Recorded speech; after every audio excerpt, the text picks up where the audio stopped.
5 seconds. Mr. Deputy Chairman, I cordially welcome this bill.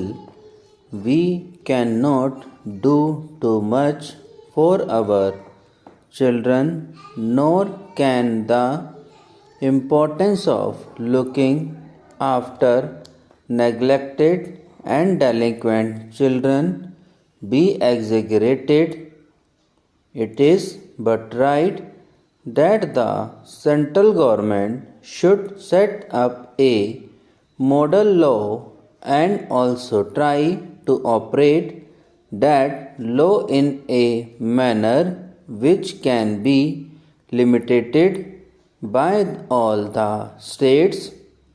Therefore, whatever observations any one of us may have to make can only be with a view to improving the bill and making its provisions effective.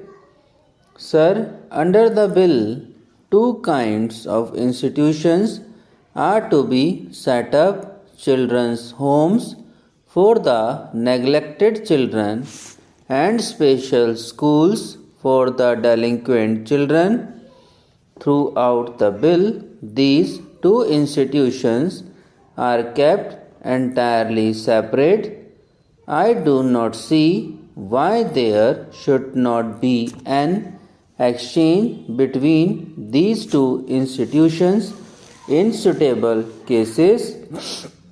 There may be delinquent children whose delinquency could be easily removed and whose retention in the special school may not be advantageous. While it may not be possible to restore the child to a parent or guardian, it should be possible to put in a children's home. Similarly, some children in the children's home may prove nuisance and danger to the other children, and it may be worthwhile to remove those children to the special schools. I do not see any provision where the administrator or competent authority can make this exchange. I think at least it should be provided in the rules.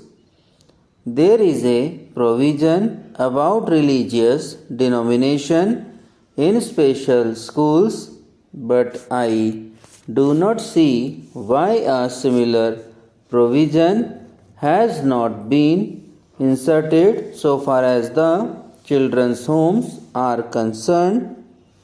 The same thing must apply to the children's homes also.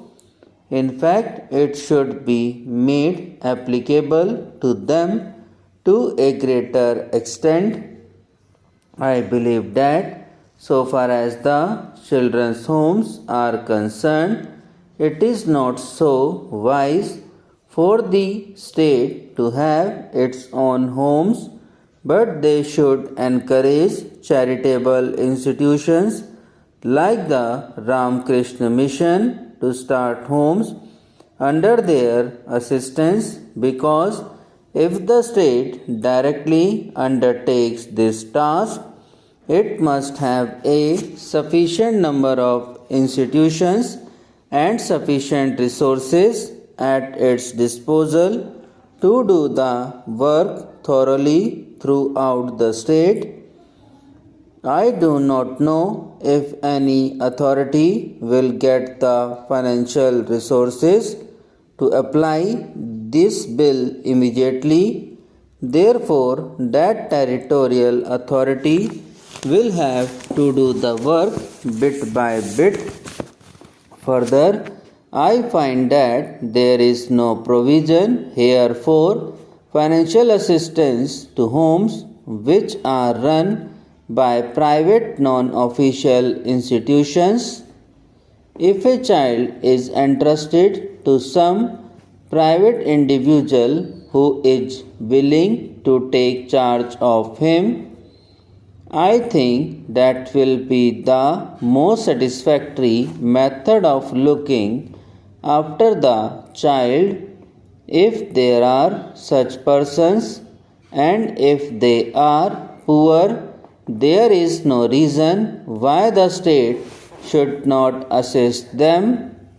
Of course, you have to have a proper supervising agency to see that the child is being looked after well and is being treated well. But subject to this condition, there should be an effort to put as many children as possible in homes, especially in homes where there are no children, where they can be looked after well as their own children, and if poor people are willing to take them, they should be assisted. A multiplicity of method is required for this purpose, and it is not a question of either having state homes or nothing at all. Sir, to run these children's homes and the special schools, a special type of individuals is needed. It is necessary to select people who are psychologically fit to deal with these children. It requires a great deal of affection and patience to deal with these delinquent children. They should understand the minds and souls of these children. So only people with natural sympathy who can deal with them with a great deal of patience should be selected. If recruitment is made just as government officials are appointed, then I do not think these homes will be run satisfactorily. It is prescribed that sociological experts and others are to be on the boards. I do not know whether expert knowledge is needed to decide whether a child is neglected, or whether expert knowledge is not needed to look after a child when he is put into a children's home or into a special school. Special arrangements must be made in this regard, and probably it may be worthwhile to have an All India institution where special officers can be trained to be sent to look after these children's homes in all the states as well as in the union territories. This is a matter which requires a great deal of consideration. I hope, sir, that as a result of this bill, beggars will become extinct. I entirely endorse all that has been said by Dr. Kunjru regarding the necessity to take away beggars' children. A beggar must be automatically deemed to be unfit to support a child, and his child must be put in a children's home. Subscribe now and press the bell icon. Never miss an update.